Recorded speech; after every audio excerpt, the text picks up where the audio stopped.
Let's get the reaction, though, of one person who's perhaps got a rather useful insight, perhaps, particularly for the Labour Party in finding out what went wrong in Hartlepool, a working class northeastern area in England, where they had staunchly voted Brexit back in 2016. Well, as a Conservative voting working class lad from the northeastern Brexiteer, perhaps Darren Grimes has some insights, as I say, Director of Reasoned UK, a Conservative channel. Good morning to you, Darren.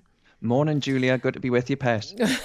You had to get the pet in. I knew it. I did. It. Every text message as well. It's always in there. Darren, I mean, the Labour are talking about this shattering, devastating defeat, lessons to be learnt, etc. Are they going to learn the right lessons? What lessons do you think they should be learning? Well, given that they lost, 50 red wall seats that turned blue at the general election in 2019, and the Labour Party immediately reverted to type, right? It elected a middle-class architect of the second referendum policy as their leader, a QC and a Sir, to boot.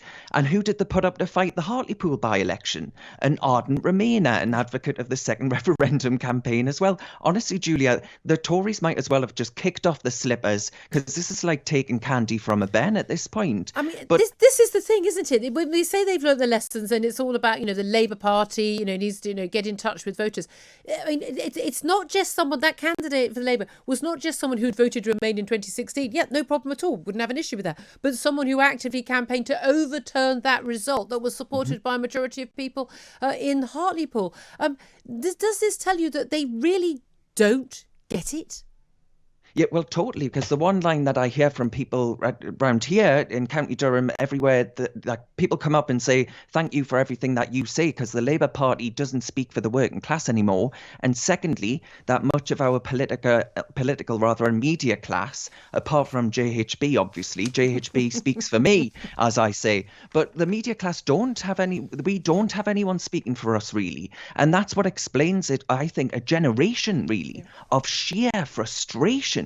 The Labour Party have been a little bit like, I would describe, an ex-partner that you just can't let go of. And every time you forgive them, Julia, they come back. You re-elect them into your house.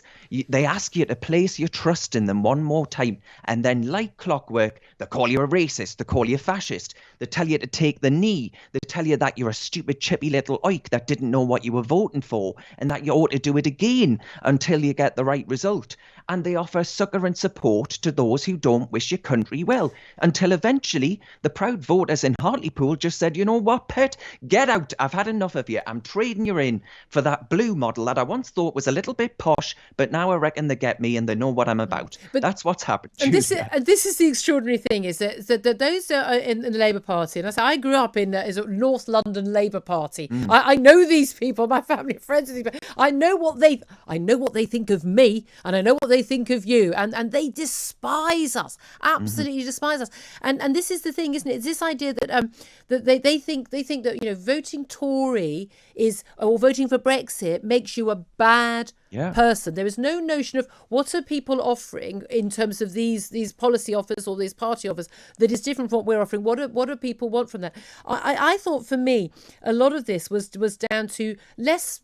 I mean, Tories have been going on about the levelling up agenda, and less about that, and perhaps even less about the pandemic, and more about the major cultural issues. The idea that the Labour need to get a memo about, don't forget to wrap yourself in a flag. The idea that there's some way that taking the knee for Black Lives Matters was something that you would do, and there's this general doing down of our country, of our culture, of our history, of every aspect of the British people. There seem to be so many, not just ordinary Labour voters, but the Labour higher ranks. They don't really like this country or this country's people very much. I think that's a very strong impression they do give out.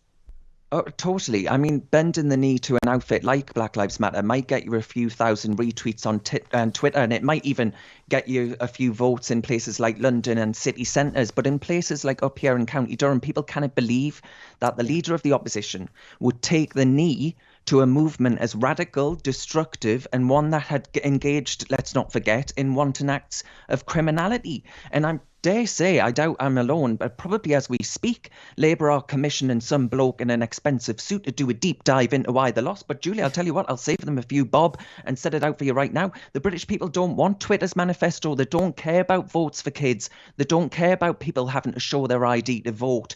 The idea that that is somehow systemically racist, alongside everyone and everything from our past, leading to our statues being pulled down, leading to our institutions being branded institutionally racist, open borders, bed, board and benefits for anyone and everything. And they utterly detest the wokeism that the Labour Party seem to be the guardians of today. And you only have to listen to Hartlepool's new MP, Jill Mortimer, her speech where she said people have had enough, they want change. You think, Julia, they want change. The Conservatives, rather, have been in power for 11 years. That's how extraordinary it is that you can turn around and say that people want change from Labour because they are still not getting it. It is still not sinking in that a whopping 52% of people in Hartlepool voted for them. And that's a number, Julia, that you might remember we Brexiteers are pretty fond of.